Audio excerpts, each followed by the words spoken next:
ঘাঁটি বসায় ফেলায়। ব্রিটিশ গভর্নমেন্ট যখন দেখে যে ইস্ট ইন্ডিয়া কোম্পানি ইস্টে এই ভয়ঙ্কর অবস্থা করে ফেলছে যে ওদেরকে পাঠাইছিলাম মশলা কিনতে, ওরা পুরো দখল করে একদম পুরো মানে ভারতবর্ষ কন্ট্রোলে এনে ফেলছে, তখন ওরা একটা অ্যাক্ট পাবলিশ করে, পিটস ইন্ডিয়া অ্যাক্ট বলে, এবং এই অ্যাক্ট পাবলিশ হয় হলো 1784 সালে। এই অ্যাক্ট পাবলিশটা কেন আমি বলতেছি, কারণ এটা একটা সিগনিফিক্যান্ট ঘটনা। এই ঘটনাটাই প্রমাণ করে যে ব্রিটিশ ইনভলভমেন্ট ছিল এই কোম্পানিটার উপরে। এই কোম্পানিটা নিজেদের মতো করে আসলে করে নাই যে আমি তো বুঝি নাই, আমি দখল করে ফেলছি, এরকম না। ব্রিটিশ যে এম্পায়ার ছিল, ব্রিটিশ যে গভর্নেন্স ছিল, সেই গভর্নেন্স অ্যাক্টিভলি মনিটর করতে এবং অ্যাডভাইস দিত কিভাবে এই ইস্ট ইন্ডিয়া কোম্পানি আরো ছড়াইতে পারে। যদিও এটা বলতো এটা একটা প্রাইভেট কোম্পানি, বাট এটা ছিল অ্যাকচুয়ালি গোপনে একটা পাবলিক কোম্পানি, এবং সরকারের ক্লিয়ার মদদে এই কোম্পানিটা ভারতবর্ষকে কিভাবে খালি করা যায় সেই কাজ করতো। 1800 সাল যখন আসে তখন পৃথিবীর সবচেয়ে ভ্যালুয়েবল কোম্পানি হয় ইস্ট ইন্ডিয়া কোম্পানি, এবং ইস্ট ইন্ডিয়া কোম্পানির থেকে 1800 সালে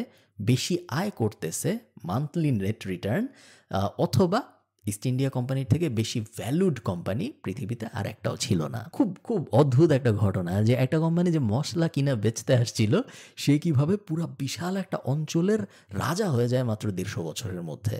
এই জিনিসটা কেউ যদি কাউকে বলে, এটা বিশ্বাস করাও খুব কষ্টকর যে এটা কিভাবে সম্ভব, বাট অ্যাকচুয়ালি এই জিনিসটা হয়েছে, এবং অ্যাকচুয়ালি এই জিনিসটা ভারতবর্ষের ভিতরে হয়েছে, যেটা একদম কল্পনাকেও হার মানায়। এবং তারপরের কাহিনী কিন্তু আস্তে আস্তে ইস্ট ইন্ডিয়া কোম্পানির জন্য খারাপ হওয়া শুরু করে, যেগুলো আমরা আজকের ভিডিওতে কভার করবো না, বাট ইস্ট ইন্ডিয়া কোম্পানির বেশ শোচনীয় পতন হয় তারপর। এবং এই পতন কেন হয়, কিভাবে মানুষজন ইস্ট ইন্ডিয়া কোম্পানির বিরুদ্ধে যাওয়া শুরু হয়, এবং ফাইনালি কিভাবে ব্রিটিশ রুল থেকে ভারতবর্ষ মুক্তি পায়, এই বিষয়গুলো যদি আপনি জানতে চান আমাকে অবশ্যই কমেন্টে জানাবেন, আমি ওটার জন্য আরেকটা ভিডিও বানানোর চেষ্টা করব।